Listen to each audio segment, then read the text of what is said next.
திமுகவின் பி டீமா விஜயின் தாவேக்கா.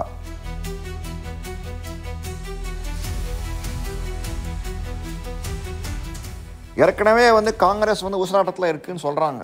ஏன்னா சேர்ந்துருவாங்க இவங்களோட அப்படின்னு சொல்லிட்டு ஒரு புரளி ஒன்று இருக்குது. விஜய்க்குமே ஈஸியாக ராஜ்யசபா சீட்டு எம்பி ஆகிடுவார், அவருமே போயிடலான்னு தோணுது நமக்கு.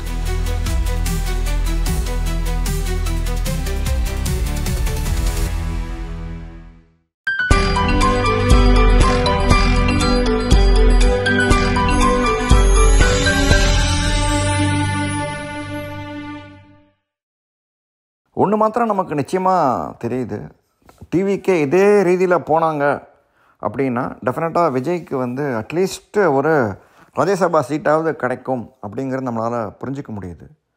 அனைவருக்கும் வணக்கம். இப்போ தாவேக்கா தலைவரை பார்த்தோம்னா கிட்டத்தட்ட அவர் 20% ஓட்டு வாங்குறாருன்னு அப்படின்னு சொல்லிட்டு நம்ம நிறையா இதில் பார்க்குறோம். நம்ம ஒன்று துக்ளக் இதயா அவர்கள் வேறு ஒரு சேனலில் சொல்லியிருக்காரு, இது மாதிரி அட்லீஸ்ட் 20% ஆதரவு விஜய்க்கு இருக்குது, போக போக குறையலாம் இல்லை இறங்கலாம் அப்படின்னு அவர் சொல்கிறாரு.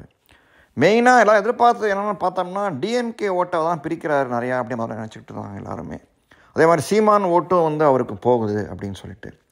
பட் இப்போ இவர் இதயாவோட இதெல்லாம் கருத்தை பார்க்கும்போது கிட்டத்தட்ட ஏடிஎம்கே ஓட்டை தான் அவர் ஸ்ப்ளிட் பண்ணுறாரு அப்படின்னு தான் சொல்கிறாங்க. இப்போ ஸோ சக்ஸஸ்ஃபுல்லாக பார்த்தோம்னா டிஎம்கேக்கு எதிர்ப்பு ஓட்டு நல்லா பிரிக்கிறாரு விஜய் அப்படிங்கிறது க்ளீனாக தெரியுது அப்படிங்கிறாரு. ஸோ டெஃபினட்டாக இப்போது டிஎம்கே எதிர்ப்பு ஓட்டு பிரிஞ்சாலே போதும், திமுக அணி ஈஸியாக ஜெயிச்சிடும்.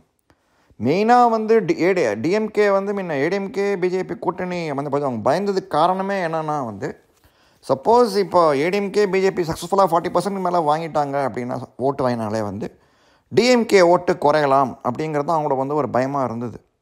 ஸோ இப்போ விஜய் 20% ஓட்டு வாங்குறாரு அப்படின்னும் போது டெஃபினட்டாக ஏடிஎம்கே பிஜேபி ஓட்டு குறையும்.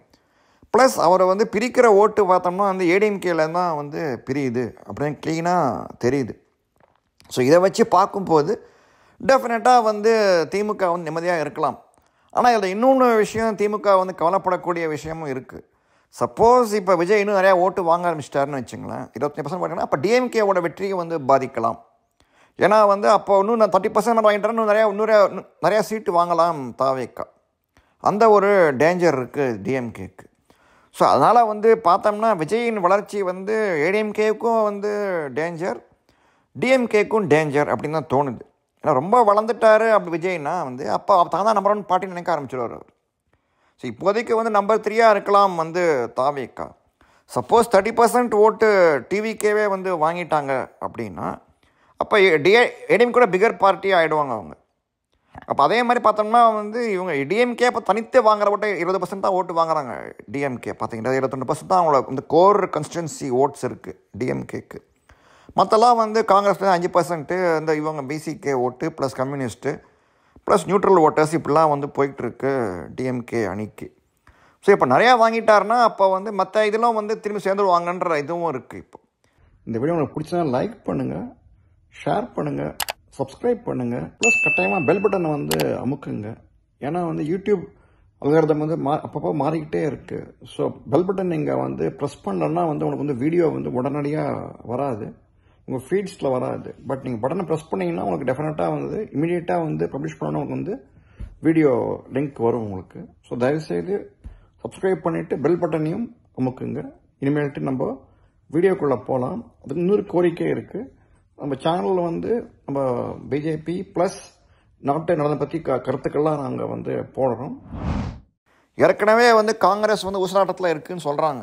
ஏன்னா சேர்ந்துருவாங்க இவங்களோட அப்படின்னு சொல்லிட்டு ஒரு புரளி ஒன்று இருக்குது.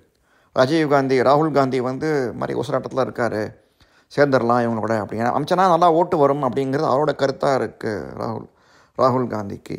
ஆனால் மெயினாக பட் 40 எம்பி க்ளீனாக இங்கேருந்து வர்றாங்க சவுத் இந்தியாவிலேருந்து வரும்போது. வேறு எந்த ஸ்டேட்லேயும் காங்கிரஸ்க்கு 40 எம்பி வராது. கேரளாலேயும் குறையும், ஆந்திராலேயும் குறையும், தெலுங்கானாலேயும் குறையும். ப்ளஸ் கர்நாடகாலேயும் பிஜேபியும் ஓரளவுக்கு ஸ்ட்ராங்காக இருக்குது. அப்படின்னும் போது 40 எம்பி இந்த இண்டி கூட்டணிக்கு வர்றதுங்கிறது அந்த ஒரு வாய்ப்பை சோனியா விட மாட்டாங்க. ஸோ சோனியா அரசியலில் இருக்கும் வரை டிஎம்கேக்கு பயம் கிடையாது. ஆனால் சப்போஸ் இப்போ விஜய் ராகுலில் மீட் பண்ணிட்டாரு அப்படின்னா டெஃபினட்டாக டிஎம்கேக்கு அது ஒரு டேஞ்சர் சிக்னல் தான். அந்த தடுக்கிறதுக்கு தான் ஸ்டாலின் இதுக்கு போனார், பீகார் போனார்.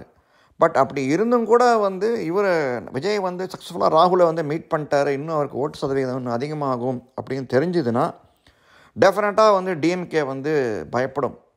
ஸோ இப்போ இதுதான் என்ன பண்ண போகிறாங்க, விஜயின் வளர்ச்சி வந்து எப்படி தடுக்க போகிறாங்க ஏடிஎம்கே பிஜேபி, அவங்களோட இது ஸ்ட்ராட்டஜி என்னவாக இருக்கும் அப்படிங்கிறதான் வந்து ஒரு பெரிய கேள்விக்குறியாக இருக்குது. ஸோ என்ன பண்ண போகிறாங்க, அண்ணாமலை வந்து இன்னும் நிறையா என்ன பண்ணணும், அண்ணாமலை வந்து சைலண்ட் பண்ணால் தான் வந்து பிரயோஜனம் கிடையாது இவங்களுக்கு, அது நல்லா தெரியுது. ஸோ நீங்கள் மெம்பர்ஷிப் நீங்கள் எடுத்துக்கிட்டிங்கன்னா சேனல் சப்போர்ட் பண்ண மாதிரி இருக்கும், ஊக்குவிக்கிற மாதிரி இருக்கும். சேனலில் மெம்பர் ஆகிறதுக்கு நாங்கள் வந்து உங்களை வந்து கோரிக்கை வைக்கிறோம். ஏன்னா வந்து அண்ணாமலையை ஒதுக்கிட்டு இவங்களால் ஜெயிக்க முடியாது அப்படிங்கிறது புரிய வைக்கணும். ஏன்னா வந்து பிஜேபியோட கோர் கான்ஸ்டிடுவன்சிஸு ப்ளஸ் புதுசாக சேர்ந்தவங்களாம் வந்து அண்ணாமலை சப்போர்ட்டர்ஸாக தான் இருக்காங்க. ஸோ அவங்களாம் வந்து டெஃபினட்டாக வந்து கடுப்பாவாங்க அண்ணாமலையை சைட்லைன் பண்ணாங்கன்னா. ஸோ அண்ணாமலை வந்து பிரச்சாரம் வந்து நல்லா முடுக்கி விடணும் அண்ணாமலை, அது நல்லா தெரியுது, அதுதான் அது முக்கியம். ப்ளஸ் இபிஎஸ்க்கு வந்து கூட்டம் கூடுது, பட் இதை வந்து இது பண்ணி கூட்டமா, நிஜமான கூட்டமா இல்லை வந்து இது பண்ண கூட்டமா அப்படிங்கிறது தெரியல. ஸோ அதையும் வந்து பார்க்க வேண்டியிருக்கு. ஸோ ஏடிஎம்கே வந்து கொங்கு பெல்ட்டில் ஸ்ட்ராங்காக இருக்கலாம், பட் மற்ற பெல்ட்டில் வந்து அவங்க வந்து எப்படி போகிறாங்கன்றதை பொறுத்து இருக்குது. பட் விஜய் வந்து கொங்கு பெல்ட்லேயுமே வந்து நிறையா ஓட்டு வாங்குறாருன்னு தான் சொல்கிறாங்க, ஏடிஎம்கே ஓட்டை வந்து பிரிக்கிறார் அவர் அப்படிங்கிறாங்க. அதுதான் பெரிய டேஞ்சராக இருக்குது. ஸோ இதை வச்சு பார்க்கும்போது க்ளீனாக வந்து கமல்ஹாசன் பண்ண அதே வேலையை விஜய் பண்ணுறாரோன்னு தான் டவுட்டாக இருக்குது நமக்கு. நான் விஜய் வந்து ஓட்டை பிரிச்சிட்டாரு, அப்படி சக்ஸஸ்ஃபுல்லாக பிரிச்சிட்டாரும் டெஃபினட்டாக திரும்பி டிஎம்கே தான் வரும். திரும்பி டிஎம்கே வந்தோன்னா ராஜ்யசபா சீட்டு நிச்சயம் விஜய் கட்சிக்கு. ஸோ 10 எம்எல்ஏ வந்து வச்சு ராஜ்யசபா சீட்டு வாங்க முடியாது. ஸோ டெஃபினட்டாக டிஎம்கே அணி மகத்தான வெற்றி பெற்றுவிடும். அப்படிங்கும்போது டெஃபினட்டாக ராஜ்யசபா சீட்டு அவருக்கு நிச்சயம் விஜய்க்கு.